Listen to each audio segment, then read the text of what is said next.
Imagine Pope John Paul II, frail and motionless in his bed, his voice silenced by the weight of years.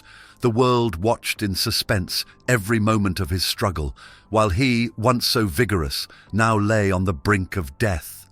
Millions prayed, seeking a miracle, a new hope, and then breaking the silence in a quiet whisper, he said, "Let me go to the Father's house." For some, they were comforting, a peaceful farewell. But for others, they carried a deeper meaning. Could the Pope have been warning us about something? He was battling Parkinson's disease, and each day became more of a struggle. Despite his pain, he continued to lead, to teach, and to inspire. But in his last days, he became quieter, almost as if he knew what was coming. His life was full of remarkable moments, from forgiving the man who tried to kill him to advocating for human rights all over the world. But it's his final message that lingers the longest. The Pope's name was Karol Józef Wojtyła. He was born on May 18, 1920, in Poland, and didn't have an easy start in life. By the time he was just 12 years old, he had lost both his mother and older brother, living a childhood full of loneliness. But instead of turning away from God in his darkest moments, young Karol found solace in his faith. He believed that God had a purpose for him, and he followed that belief with everything he had. And in 1950s, he became a priest, a decision that would eventually lead him to the highest office in the Catholic Church. His journey wasn't just about holding a title. He believed that faith was... It was something you shared with the world. That's why he traveled to during his time as Pope, spreading messages of hope, love, and divine mercy. But as much as he shared these beautiful ideas, his faith was also filled with warnings. He had a deep understanding of the world's struggles, and his words often carried an urgency, a reminder that not everything in life is as peaceful as it seems. One of the most remarkable moments that showcased his connection to God came in 1981.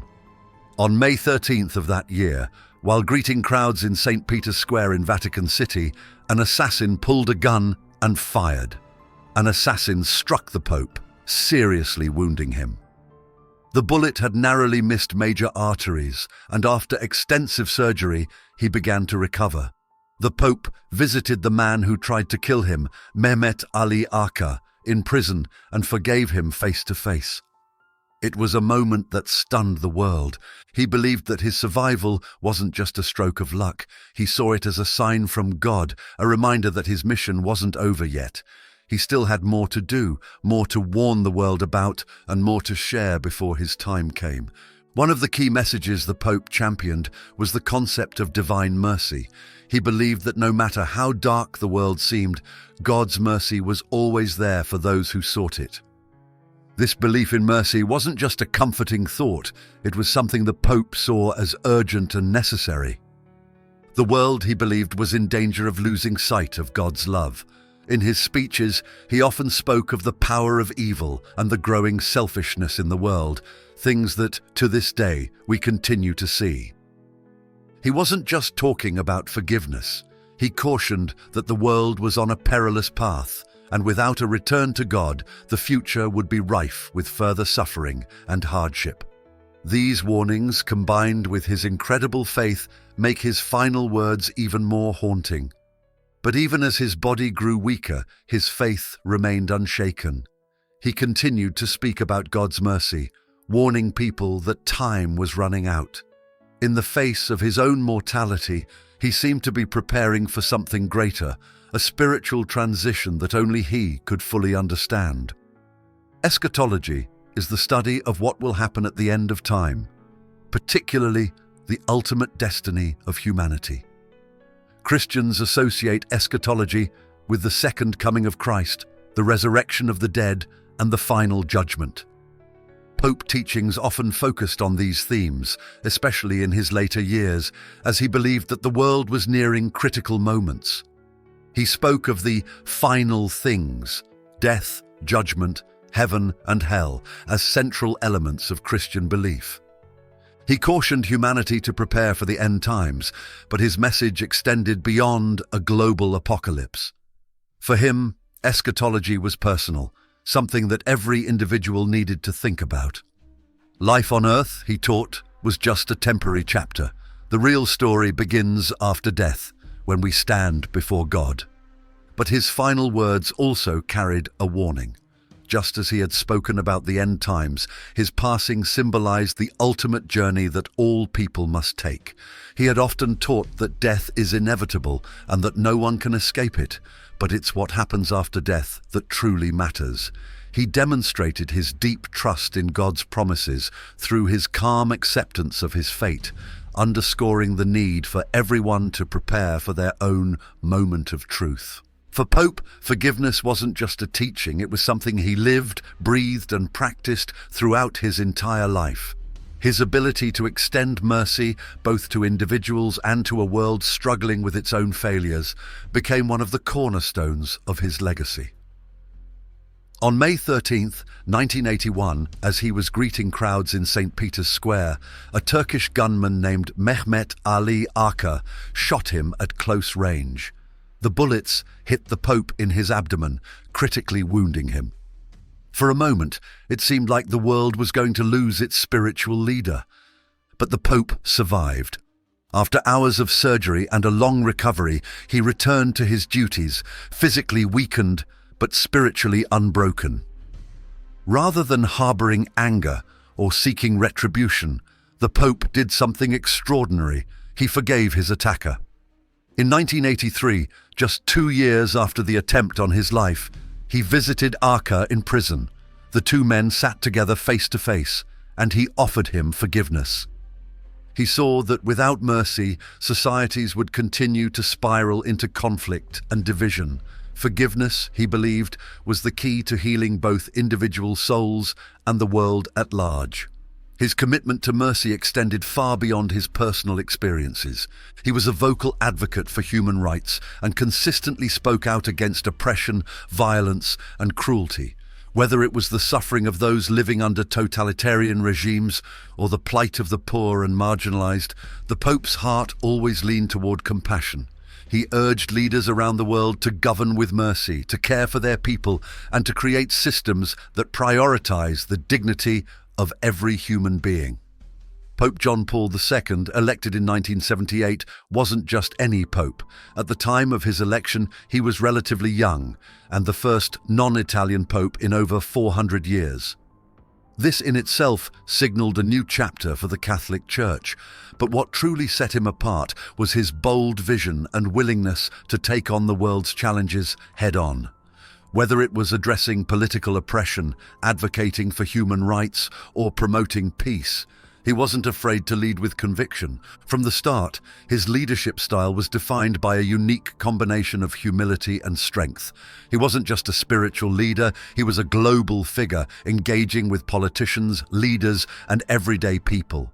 He stood up against injustice wherever he saw it, and this earned him the respect and admiration of people far beyond the Catholic faith.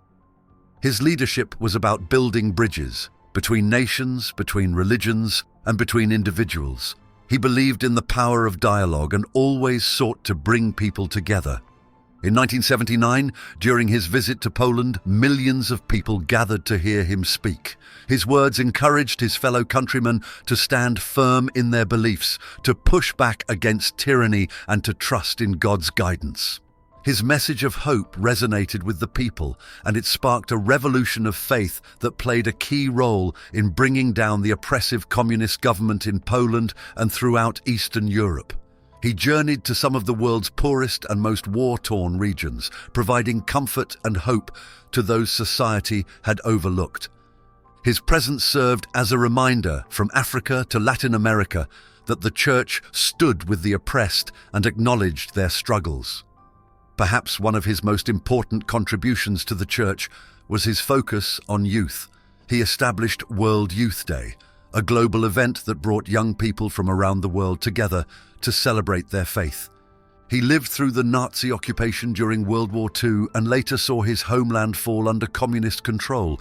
His experiences shaped his worldview and commitment to human rights, especially the rights of the oppressed. When he became Pope in 1978, Poland was still under the harsh rule of a Soviet-backed communist government. However, a powerful movement was gaining momentum in the country: Solidarity, a trade union led by Lech Wałęsa, which sought to unite workers in peaceful resistance against the regime. Solidarity wasn't just a labor movement, it became a symbol of national unity, fighting for freedom and democracy. While his support for Solidarity was central to his efforts in Poland, his role in challenging communism extended beyond his homeland. He viewed the battle against communism not only as a political struggle, but as a moral one. He believed that communism, with its denial of religious freedom and its oppression of the human spirit, was fundamentally incompatible with human dignity. Through his papacy, he engaged in a form of spiritual diplomacy. By using his global platform, he spoke out against the injustices of communist regimes and emphasized the importance of freedom, democracy, and the protection of human rights. His message resonated deeply in other Eastern European countries, where similar movements for freedom were gaining strength. Public addresses, encyclicals, and global travels often carried messages that challenged the moral foundations of communist ideology. He used his position as the leader of the Catholic Church to reach millions of people living under communist rule, offering them hope and reinforcing the idea that their oppression could not last forever. As communist regimes across Central and Eastern Europe began to collapse in the late 1980s, he continued to advocate for peaceful transitions and the respect of human dignity. His moral leadership during this time played an important role in preventing violence and ensuring that these revolutions remained largely non-violent. His deep devotion to the Virgin Mary and his unwavering commitment to promoting the message of divine mercy profoundly shaped Pope John Paul II's spiritual journey. A sense of surrender to God's will marked his personal faith, manifested through his dedication to Mary and his belief in the transformative power of God's mercy. These two aspects of his spirituality, his devotion to Mary and his promotion of divine mercy, became defining elements of his papacy and his legacy. His papal motto, Totus Tuus, which translates to totally yours, most clearly expresses his deep connection to Mary. Saint Louis de Montfort, a French priest who wrote extensively about the importance of devotion to the Virgin Mary, inspired this phrase. By choosing Totus Tuus as his motto, he was expressing his complete and total consecration to Mary, symbolizing his trust in her guidance and protection as he carried out his mission as Pope. For him, his devotion to Mary was not just a personal expression of faith, but a central aspect of his spiritual leadership. He often credited Mary with saving his life after the 1981 assassination attempt, believing that her intercession had spared him from death. The day of the attempt, May 13th, coincided with the feast of Our Lady of Fatima, the anniversary of the first apparition of Mary to 3 shepherd children in Fatima, Portugal. Following his recovery, he made a pilgrimage to Fatima to give thanks, and he later had the bullet that had struck him placed in the crown of the statue of Our Lady of Fatima. These visions, recorded in her diary, centered on the idea that God's mercy is infinite and available to all, no matter how great their sins, provided they turn to him with trust and repentance. He had a personal connection to this devotion, having grown up near the same region of Poland as Faustina and having learned about her visions early in his priesthood. If you are enjoying this story, consider showing your support by hitting the Super Thanks button below. By doing this, you're not just helping us continue sharing powerful stories like this one, you're also helping spread the message of hope and compassion. He understood the Divine Mercy Devotion's potent message and thought it was particularly pertinent given the suffering and turmoil of the 20th century, which had seen 2 world wars, the Holocaust, and the rise of totalitarian regimes. His teachings and actions were not just about addressing the problems of his time, they were about preparing humanity for the challenges of the future. His warnings about the dangers of materialism, selfishness, and a world losing touch with its spiritual core feel even more relevant today. He saw the world's struggles not as isolated incidents, but as part of a greater spiritual battle. His words were both a warning and a call to action, a plea for humanity to return to its moral foundation before it was too late. As we look to the future, Pope's legacy continues to guide us. His life teaches us that faith is not just a personal belief, but a force for change in the world. Whether it's fighting for justice, standing up for the oppressed, or extending mercy to those who have wronged us, his example shows us how to live out our faith in practical, meaningful ways. Thank you for watching this video. Be part of our community and subscribe to the channel until the next video.